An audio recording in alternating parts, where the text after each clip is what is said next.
Hi friends, నేను మీ సునీతని. ఈ వీడియోలో మనం world heritage site the great living Chola temple అయిన తంజావూరు బృహదీశ్వర ఆలయాన్ని సందర్శిస్తున్నాం. ఈ ఆలయం గురించి చాలా విషయాలు తెలుసుకోవాలి. 1000 ఏళ్లకు పూర్వం ఇంత భారీ సైజులో కేవలం రాతితోనే ఈ ఆలయాన్ని ఎలా నిర్మించారు, ఈ ఆలయం వెనుకున్న టెక్నాలజీ ఏంటో మనం తెలుసుకుందాం. వీడియో చివరిలో మన తెలుగు రాష్ట్రాల నుంచి తంజావూరు ఎలా చేరుకోవాలో చెప్పాను, ఒకసారి చెక్ చేసుకోండి. అలాగే ఈ ఆలయం లోపలికి ఎంటర్ అవ్వడానికి 3 ఎంట్రన్సెస్ ఉంటాయి. ఈ ఆలయం ప్రహారీ చుట్టూ కందకాన్ని ఏర్పాటు చేశారన్నమాట. ఫస్ట్ మనం ఎంటర్ అయ్యేది మరాఠా ఎంట్రన్స్. తంజావూరుని చివరిగా పాలించిన మరాఠా రాజు ఎంట్రన్స్ నిర్మించారు. వావ్, ఎంత గ్రాండియర్గా ఉందో కదా. ఇదే ఎంత గ్రాండియర్గా ఉందంటే లోపల ఇంకెంత గొప్పగా ఉంటుందో. ఇది సెకండ్ ఎంట్రన్స్. దీన్ని కేరళాంతన్ తిరువసర్ అని పిలుస్తారట. రాజరాజ చోళ ఆ కాలంలో తన ప్రధాన ప్రత్యర్థి అయిన చేరాస్పై యుద్ధంలో గెలిచినందుకు చిహ్నంగా దీనిని నిర్మించారట. ఇదే మెయిన్ ఎంట్రన్స్. దీనిపై చెక్కిన శిల్పాలు చాలా అద్భుతంగా ఉన్నాయండి. ముఖ్యంగా శివపార్వతుల కళ్యాణ ఘట్టాన్ని చాలా అద్భుతంగా చిత్రీకరించారు. ఈ ఆలయం లోపలికి ఎంటర్ అవుతుంటే పెద్ద రాజ్యంలోకి ఎంటర్ అవుతున్న ఫీలింగ్ అయితే నాకు కలిగింది.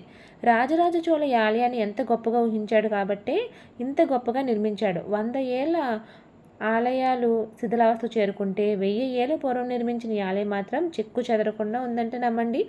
ఈ ఆలయం అసలు పేరు రాజరాజేశ్వర ఆలయం. ఈ స్వామిని రాజరాజేశ్వర అని పిలిచేవారట. కానీ తంజావూరుని చివరిగా పాలించిన మరాఠా రాజులు బృహదీశ్వర ఆలయంగా పేరు మార్చారు. ఈ ఆలయాన్ని రాజరాజ చోళ నిర్మించారు. ఈ ఆలయాన్ని డిజైన్ చేసింది కుంజర మల్లెన్ రాజరాజ పెరుంతాచన్. దీనిని 1003లో మొదలుపెట్టి 1010లో పూర్తి చేశారు. కేవలం 7 సంవత్సరాలు ఎటువంటి టెక్నాలజీ లేని రోజుల్లో, ఎటువంటి మిషనరీ లేని రోజుల్లో చిన్న చిన్న పనిముట్లతో ఏనుగుల సహాయంతో ఈ ఆలయాన్ని నిర్మించారు.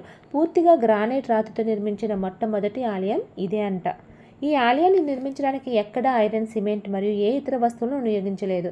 కేవలం రాతితోనే ఇంటర్లాకింగ్ సిస్టమ్ ద్వారా నిర్మించారు. ఈ ఇంటర్లాకింగ్ సిస్టంలో పజిల్ టెక్నిక్ను కూడా ఉపయోగించారు.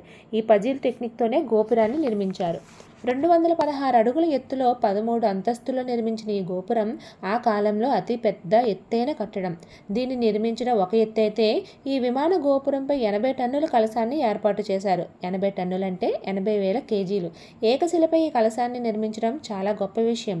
అలాంటిది ఇంత బరువైన కలశాన్ని 216 అడుగుల ఎత్తులో ఉన్న విమాన గోపురంపై పెట్టడం అంటే అంతకన్నా గొప్ప విషయం. అప్పట్లో ఎటువంటి మెషినరీ కానీ క్రేన్స్ కానీ లేవు. దీనిని ఎలా పైకి లేపారంటే ఆ కాలంలో గోపురం నుంచి 8 కిలోమీటర్ల దూరం వరకు ఎలివేషన్ని నిర్మించారట. ఆ ఎలివేషన్ మీదుగా 3000 ఏనుగుల సహాయంతో పైకి తీసుకెళ్లి అమర్చారు. ఒక్కసారి ఊహించుకోండి, ఇలా కలశాన్ని ఏర్పాటు చేసే సమయంలో ఏ మాత్రం చిన్న పొరపాటు జరిగినా అప్పటి వరకు నిర్మించిన ఆలయం మొత్తం కూలిపోతుంది. హైలీ స్కిల్డ్ పీపుల్స్ మాత్రమే దీనిని చేయగలరు. ఇదంతా ఒక ఎత్తు అయితే ఆ ఆలయాన్ని నిర్మించడానికి ఎటువంటి బేస్మెంట్ నిర్మించలేదంట. డైరెక్ట్గా నేలపైన నిర్మించారు. మనం చిన్న ఇల్లు కట్టుకోవడానికే బేస్మెంట్ లేకుండా కట్టం. అలాంటిది ఏమీ బేస్మెంట్ లేకుండానే ఈ ఆలయాన్ని నిర్మించారంటే చాలా గ్రేట్ కదండి. 1000 ఏళ్ళైనా ఏమాత్రం చిన్న వంపు కూడా లేకుండా ఇలా నిటారుగా ఉందంటే అప్పటి వారిని ఎంత గొప్పగా పొగిడినా తక్కువే. ఈ ఆలయానికి ఉన్న ప్రత్యేకత ఏంటంటే ఆలయ గోపురం నీడ ఈ పరిసర ప్రాంతాల్లో ఎక్కడా కనిపించదు. ఈ ఆలయానికి మరో హైలైట్ ఏంటంటే ద్వారపాలికలు. మొత్తం 16 ద్వారపాలికలు ఉంటారండి. చూస్తున్నారు కదా ఎంత పెద్ద ఆలయం ఉందో. నా లైఫ్లోనే ఎంత పెద్ద ఆలయాన్ని చూడడం ఇది ఫస్ట్ టైం అన్నమాట. ఇంకా ఏంటంటే ఈ ఆలయం చుట్టూ మొత్తం 250 శివలింగాలు ఉన్నాయండి. 250 శివలింగాలు మీరు తప్పకుండా దర్శించుకోండి. ఇంకా 1954లో 1000 రూపాయల నోటును మొట్టమొదటిసారిగా ముద్రించినప్పుడు ఈ ఆలయ చిహ్నాన్ని దానిపై ముద్రించారట. 1975లో ఇందిరాగాంధీ ఆ నోట్లను డిమానిటైజ్ చేశారు. 2010లో ఈ ఆలయం నిర్మించిన 1000 ఏళ్ళు పూర్తయినందున ఆర్బీఐ వాళ్ళు 5 రూపాయల కాయిన్ మీద ఈ ఆలయాన్ని చిహ్నాన్ని ముద్రించారు. అదేవిధంగా 1000 రూపాయల కాయిన్ని ఈ ఆలయ చిహ్నంతో రిలీజ్ చేశారు.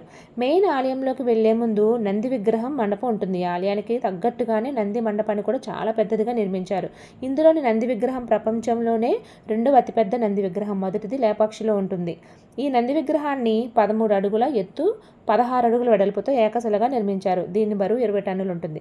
మెయిన్ ఆలయంలోకి ఎంటర్ అవ్వగానే 13.5 అడుగుల శివలింగాన్ని చూసి నా రోమాలు నిక్కపొడుచుకున్నాయంటే నమ్మండి. చూస్తున్నారు కదా ఎంత పెద్ద పెద్ద స్తంభాలతో ఎంత అందంగా ఉందంటే ఈ గుడి చాలా ప్రశాంతంగా అయితే మాత్రం ఉందండి.